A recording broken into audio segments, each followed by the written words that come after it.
Election का माहौल गर्म है और हर वोटर पोलिंग बूथ पर जाकर सिर्फ एक ही काम जरूर करते हैं, ईवीएम के सामने बटन दबाना। तो जैसे कि हम सब जानते हैं कि एक बटन से वोट रिकॉर्ड हो जाते हैं, लेकिन क्या आपने कभी सोचा है कि ये इलेक्ट्रॉनिक वोटिंग मशीन आखिर क्या फंक्शन है और कैसे काम करती है?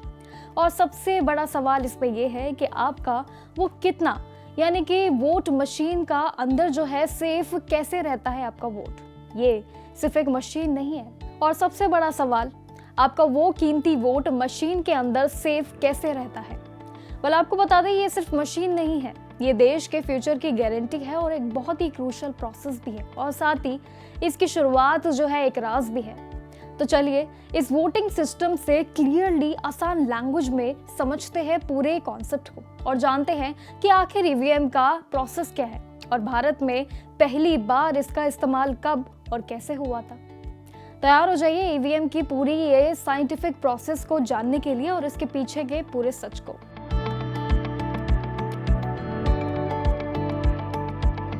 ईवीएम इलेक्ट्रॉनिक वोटिंग मशीन एक ऐसा इलेक्ट्रॉनिक डिवाइस है जिसे वोटर्स जो है रिकॉर्ड करने के लिए उससे यूज किया जाता है। इसकी शुरुआत भी 1982 में केरला के जो है परिवार असेंबली कॉन्स्टिट्यूएंसी में हुई थी और साथ ही इसकी सफलता जो है देखकर इलेक्शन कमीशन यानी कि ईसीआई ने 2004 के लोकसभा इलेक्शन से इसकी पूरी तरह से इस्तेमाल करने का प्रोसेस भी शुरू कर दिया था।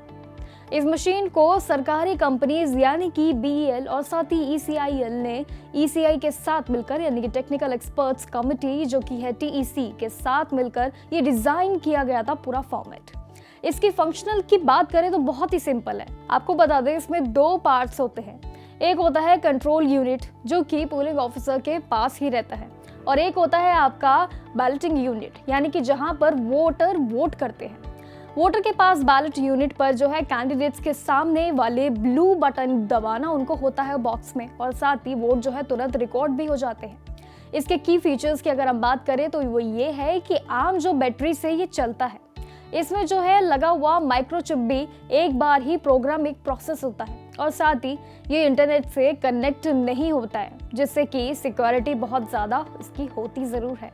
साथ ही ईवीएम के बेनिफिट्स भी बहुत ही क्लियर है इसमें, यानी कि एक पेपर जो है बैलेट की इनवैलिड वोटर की प्रॉब्लम को खत्म भी करके एक्यूरेसी बढ़ाता भी जरूर है और साथ ही मैनुअली काउंटिंग की जरूरत भी उसमें नहीं पड़ती है, इसलिए एफिशिएंसी बहुत ही ज्यादा होती है। और साथ ही वीवीपैट की बात करें, जैसे कि इसमें कई फीचर्स से ये ट्रांसपेरेंसी इंश्योर भी जरूर करता है और साथ ही ये लाखों पेपर्स और प्रिंटिंग की बचत करके कॉस्ट एफिशिएंसी और साथ ही सभी चीज़ों को देखता है, जिससे हमारा चुनावी प्रोसेस जो है वो काफ़ी बेहतर भी बन जाता है। चलिए अब समझते हैं ईवीएम से जुड़े हुए कुछ हैरान कर देने वाले अमेजिंग फैक्ट्स को भी।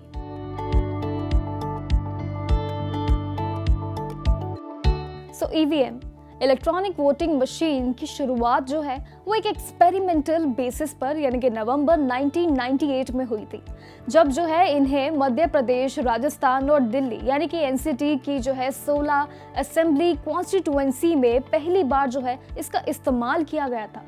ये आपको बता दें, मशीन जो है वो बिजली पर निर्भर नहीं है बिल्कुल, लेकिन ये आम जो है 6 वोल्ट की जो है इसमें अकालीन बैटरी पर ये पूरा प्रोसेस चलता है, जिसे जो है बीईएल और ईसीआईएल बनाते हैं। इसलिए जो है इन्हें बिना पावर कनेक्शन वाले एरियाज में भी आसानी से यूज भी किया जा सकता है। अगर इनकी कैपेसिटी की अगर चलो हम बात कर ले तो ये एक ईवीएम जो है वो यूनिट मैक्सिमम यानी कि 3000 से ज्यादा वोट्स रिकॉर्ड भी कर सकती है, जो कि आमतौर पर जो है एक पोलिंग स्टेशन के लिए जो है काफी ज्यादा भी होता है, क्योंकि ज्यादातर जो स्टेशन पर जो है 1500 से ज्यादा वोटर्स नहीं होते हैं। ईवीएम जो है मैक्सिमम 64 कैंडिडेट्स के जो है कैटर पर हो सकता है और साथ ही इसका जो है बैलेटिंग यूनिट जो है उसके 16 कैंडिडेट्स के प्रोविजन पर ही होता है और साथ ही संख्या बढ़ती है तो 4 बैलेटिंग यूनिट्स तक ये जो है जोड़ा जाता है। जहां तक जो है काउंटिंग की बात करें तो ईवीएम से भी वोट्स की मिक्सिंग करना पॉसिबल है, यानी कि उन कॉन्स्टिट्यूएंसीज में जो है जिनको इलेक्शन कमीशन ने नोटिफाई किया है या फिर जिसमें हर ईवीएम का रिजल्ट जो है वो एक मास्टर काउंटिंग मशीन में डाल भी दिया जाता है। और यह आपको बता दें इसमें और सिर्फ असेंबली कॉन्स्टिट्यूएंसी का एक फाइनल इसमें टोटल रिजल्ट भी पता चल सकता है। वहीं आपको बता दें कि इसमें आपको ये जानकर भी काफी हैरानी होगी कि कंट्रोल यूनिट वोट यानी कि जिसके रिजल्ट जो है अपनी इसकी मेमोरी की बात करें तो इसकी मेमोरी में जो है 10 साल या फिर उससे ज्यादा भी समय तक ये स्टोर कर सकता है पूरे वोटिंग प्रोसेस को।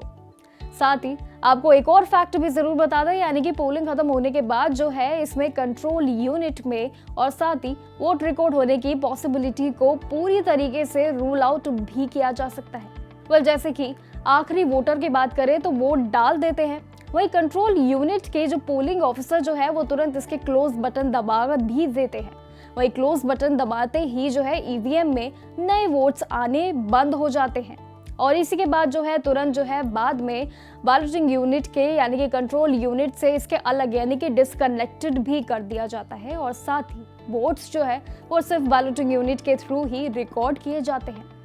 इसके अलावा जो है इसमें आपको बता दें कि ऑफिसर्स जो है वो पोल बंद होने के बाद जो है मौजूदा यानी कि हर पोलिंग एजेंट को रिकॉर्ड भी किया जा सकता है और साथ ही वोटर्स के आधार पर एक ही हिसाब से अकाउंट भी देते हैं। काउंटिंग के टाइम आपको बता दें कि टोटल जो है उस हिसाब से ही मिलाया जाता है, यानी कि फेल भी हो जाता है कभी कभी, लेकिन यानी कि कोई भी गड़बड़ी यानी कि कोई भी डिस्पेरेंसी ना हो उसका भी खास ध्यान रखा जाता है। वही काउंटिंग के टाइम जो है इस टोटल को उस हिसाब से मिलाया जाता है ताकि आपको बता दें कि अगर इसमें कोई भी गड़बड़ी हो जाती है तो उसके प्रोसेस को आसानी से किया जा सके और काउंटिंग एजेंट्स भी इसे तुरंत जो है पॉइंट आउट भी कर लेते हैं। इस मल्टीपल सिक्योरिटी की बात करें तो लेयर से ये श्योर भी करता है कि काउंटिंग शुरू होने पर और साथ ही उससे पहले कोई भी जो है इसमें वोटिंग रिकॉर्ड ना हो सके उसका भी खास ख्याल किया जाता है।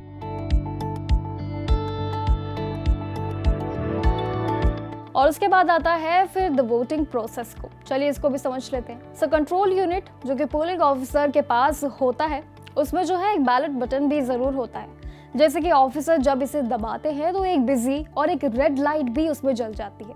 जिसका सीधा मतलब होता है कि कंट्रोल यूनिट एक वोट रिकॉर्ड करने के लिए रेडी हो जाते हैं। इसी वक्त जो है वोटर के बैलेट यूनिट पर जो है ग्रीन लाइट भी ऑन हो जाती है, जो कि वोटिंग शुरू होने से एक साइन आपको दिखाता है। फिर वोटर जो है अपनी पसंद के कैंडिडेट्स के सामने वाले बटन को प्रेस करते हैं और विजुअली जो है वो लोगों के लिए इस पे पूरे स्क्रिप्ट भी दिया जाता है, यानी कि वोट डालते ही कंट्रोल यूनिट से जो है बीप की आवाज भी जरूर आ जाती है, जो कि वोटिंग पूरी होने के बाद जो है वो उसका एक निशान होता है। इस यूनिट में जो है एक एलईडी स्क्रीन भी होती है, बटन भी होता है, जिससे ये टोटल रिकॉर्डेड वोट्स भी दिखते हैं आपको, जो कि आप देख भी सकते हैं। वोटिंग खत्म होने के बाद जो है पोलिंग ऑफिसर जो है कंट्रोल यूनिट के साइड में यानी कि एक बटन दबाकर जो है मशीन को सील भी यानी कि बंद भी जरूर कर देते हैं। वही काउंटिंग डे भी आता है जिस पर जो है रिजल्ट बटन यूज होता है। टोटल वोट्स आपको दिखाने के लिए जो है क्लियर बटन से जो है साफ भी कर देते हैं, यानी कि इरेज कर दिया जाता है उस प्रोसेस को। इलेक्शन कमीशन के अनुसार जो है ईवीएम जो है इसमें फुल प्रूफ भी ये है कि ये काउंटिंग जो है टाइम पर भी जरूर कर देता है और साथ ही इसमें टेम्पर प्रूफ और साथ ही यूजर फ्रेंडली भी काफी होता है। ये मशीन हालांकि लाइट वेट और साथ ही काफी मजबूत भी हो जाती है और साथ ही इसमें जो है आपको बता दें कि बूथ तक के लिए जाने जाते हैं जब तक जरूरी हो और साथ ही ये बैटरी और पावर जो है पैक्स पर भी काफी मजबूती से चलती है, जिससे जो अनस्टॉपेबल पावर सप्लाई वाले एरियाज में भी ये काम आसानी से कर लेता है। वहीं हर चुनाव से पहले जो है पॉलिटिकल पार्टीज के रिप्रेजेंटेटिव्स की मौजूदा जो है उसमें एक फर्स्ट लेवल चेकिंग भी होती है, यानी कि FLC होता है, जो कि जिसमें ईवीएम्स और साथ ही वीवीपैट जैसे डेटा को इंश्योर किया जाता है और उसको इरेज भी किया जाता है, उसकी फंक्शनलिटी को चेक किया जाता है और वेरीफाई किया जाता है। तो दोस्तों ईवीएम में वोट रिकॉर्ड होने का तरीका जो है वो बहुत ही सिंपल है और सिक्योर भी है। जब आप जो है बैलेट बटन यूज करते हैं तो उसको दबाते हैं तो एक इलेक्ट्रॉनिक सिग्नल भी आपको तुरंत जो है कंट्रोल यूनिट तक आपका आ जाता है। वहां पर मौजूदा यानी कि खास माइक्रोचिप भी इस वोट को नॉन यानी कि मेमोरी में भी हमेशा के लिए रिकॉर्ड भी जरूर कर लेते हैं और इसी तरीके से जो पूरा फंक्शन है वो ईवीएम यानी कि साइंटिफिक तरीके से हर वोटर की सुरक्षा और सच्चाई भी इंश्योर जरूर करता है। ईवीएम से जुड़ी हुई काफी कहानियां भी है, काफी किस्से हैं और काफी कंट्रोवर्सीज भी जरूर है। ऐसी इंफॉर्मेटिव वीडियोस के लिए देखते रहिए जागरण जोश।